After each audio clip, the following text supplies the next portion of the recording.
Je suis Régis Fassia, je suis diplômé d'une école supérieure de commerce et titulaire d'un master en marketing.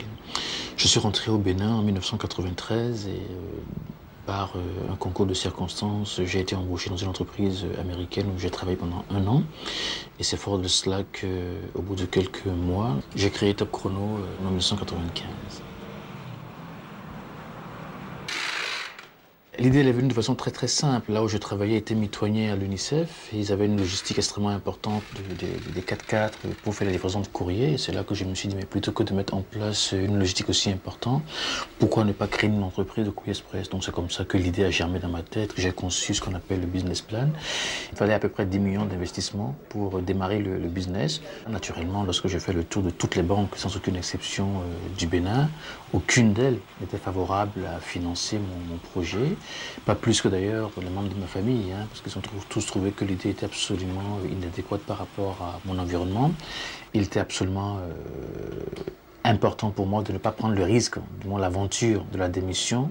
Donc par rapport à cela, je n'ai eu aucun financement. Et ma sœur, avec qui j'ai vécu tout le temps en France pendant une dizaine d'années, et le mari Philippe, c'est eux qui ont lu le business plan et très généreusement m'ont offert 20 000 francs français. À l'époque, il n'y avait pas encore l'euro.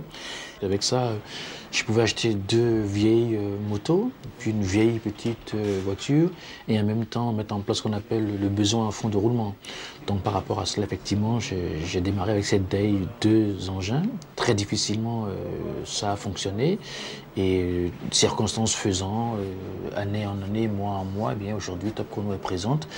Et ce qui est quand même surprenant, c'est que je défie beaucoup de personnes au Bénin de n'avoir pas reçu un courrier de pas Top Chrono, d'autant plus que sur 95 à ce jour, on a expédié à peu près 5 millions de courriers. On en expédie en moyenne 30 000 par mois.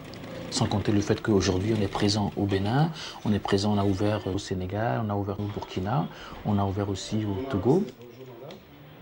Vous savez, je vais vous dire une chose, lorsqu'on parle de racisme par rapport à la France, par rapport à l'Europe, je suis tout à fait désolé de dire que le vrai racisme, c'est au sein de l'Afrique. C'est au sein de notre communauté nous-mêmes, parce que, en raison du fait qu'on n'est pas natif d'un pays, on a toujours beaucoup de difficultés à s'implanter. Et me semble-t-il, c'est plus facile pour les gros groupes européens ou américains de s'implanter en Afrique que pour les petites entreprises africaines de s'implanter dans d'autres pays africains. Et je pense que par rapport à cela, il faut que les pouvoirs publics nous permettent de nous implanter, parce que c'est comme ça qu'on pourra créer de vraies entreprises africaines, parce qu'aujourd'hui, nous sommes dans un concept de mondialisation, et par rapport à cela, on ne peut pas être une petite entreprise béninoise, sénégalaise, burkinabé. Il faut que nous envisagions des entreprises africaines. En tout cas, moi, c'est mon ambition par rapport à Top Chrono.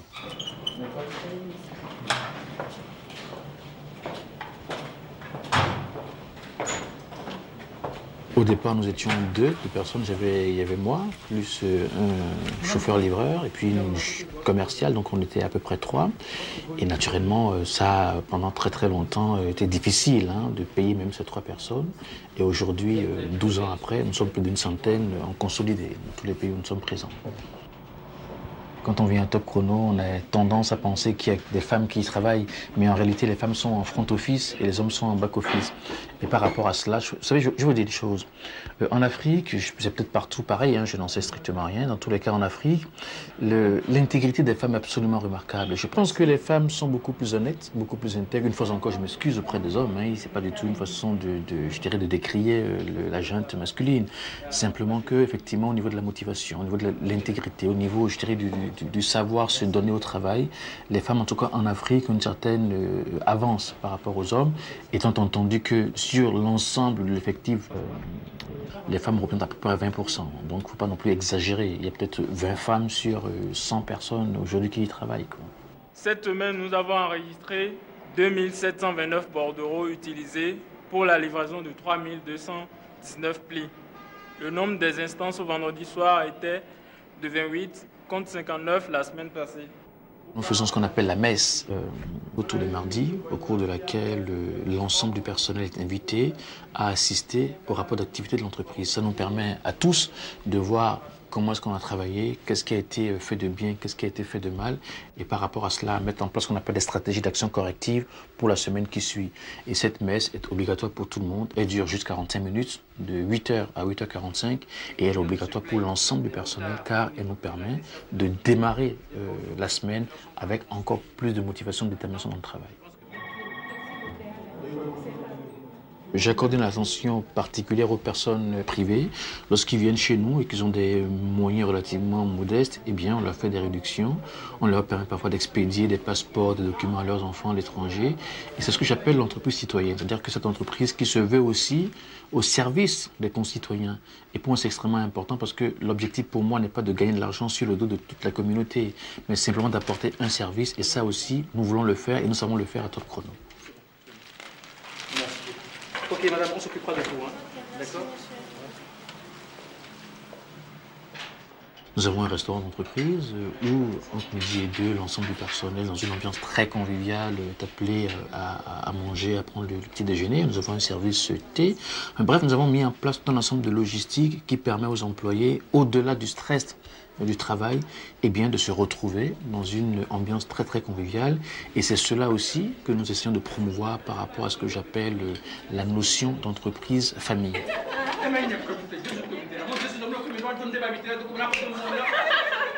La plupart de mes collègues trouvent que je suis quelqu'un d'extrêmement exécrable. Et je pense qu'ils n'ont pas tout à fait tort. Mais ce qui est quand même paradoxal, c'est que malgré ce côté exécrable qu'ils me reprochent, ils restent très très longtemps avec moi. C'est bien la preuve que le turnover chez moi n'est pas très très développé. Mais c'est vrai que lorsqu'on a envie de travailler avec Top Chrono, il faut être très rigoureux, il faut avoir une volonté très très forte par rapport aux procédures. Et j'y accorde une importance particulière parce que je voudrais que lorsque n'importe quel partenaire vient à Top Chrono, eh bien, qu'il se sente dans n'importe quel environnement économique, du monde microéconomique. Et par rapport à cela, nous mettons un accent particulier au respect des procédures, au respect des normes et surtout à la rigueur dans la méthode de travail.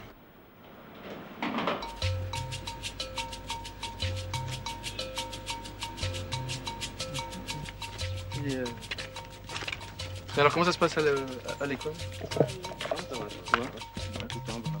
Et pourquoi la plante, là, les fleurs ne poussent pas correctement?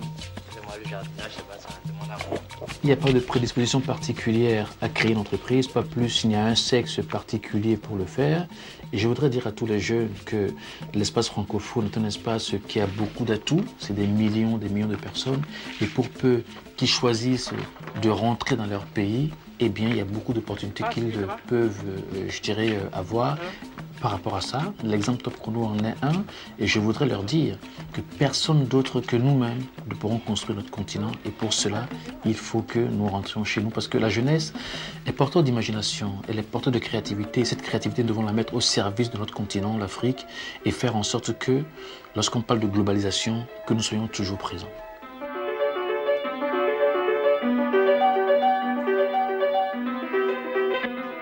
Aujourd'hui, nous assistons à un flux migratoire sud-nord extraordinaire, avec beaucoup de conséquences que vous connaissez au large des côtes espagnoles, tout cela. Alors, paradoxalement, moi, j'ai fait exactement le contraire. Moi, je suis parti de la France pour venir en Afrique. Et par rapport à cela, je voudrais dire aux jeunes Africains de ne pas avoir peur. De ne pas avoir peur de l'Afrique et de ne pas penser qu'en Afrique, il n'y a pas de place pour eux. L'Afrique, c'est notre continent. C'est un continent qui est extrêmement vierge. C'est le continent, je dirais, de l'imagination, de la créativité. Et je voudrais leur dire à ces jeunes Africains, lorsqu'ils font leurs études, de rentrer en Afrique parce que c'est eux qui vont bâtir l'Afrique, c'est eux qui vont construire l'Afrique et seuls on n'arrivera jamais.